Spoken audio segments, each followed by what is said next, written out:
नमस्कार मंडळी. मराठी मनोरंजन विश्वातून एक अतिशय दुःखद बातमी समोर आली आहे. मालिका, नाटक, चित्रपटातून आपल्या अभिनयाची छाप पाडून प्रेक्षकांच्या मनात अधिराज्य गाजवणारे दिग्गज अभिनेते म्हणजेच पुष्कर श्रोती. विनोदाचा बादशहा म्हणून त्यांना ओळखले जाते. मात्र त्यांच्यावर खूप मोठा दुःखाचा डोंगर कोसळला आहे. चला तर जाणून घेऊ काय आहे संपूर्ण माहिती. अभिनेते पुष्कर श्रोती यांच्या वडिलांचे वयाच्या 89व्या वर्षी दुःखद निधन झालं आहे. पुष्कर श्रोती यांचे वडील सुधाकर श्रोती हे एक नामांकित वृत्तसमूहात काम करत होते. जवळपास 65 वर्ष त्यांनी काम केलं. यासोबतच साहित्य क्षेत्रातही त्यांनी नाव कमावलं होतं. तसेच त्यांनी अनेक कविता देखील लिहिल्या होत्या. वडिलांच्या अशा अचानक जाण्याने पुष्कर श्रोती पूर्णतः हलले आहेत.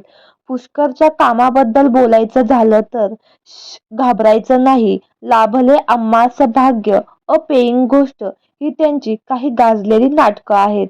नाटकाबरोबरच मालिका, चित्रपटात देखील त्यांनी उत्तम कामगिरी बजावली आहे.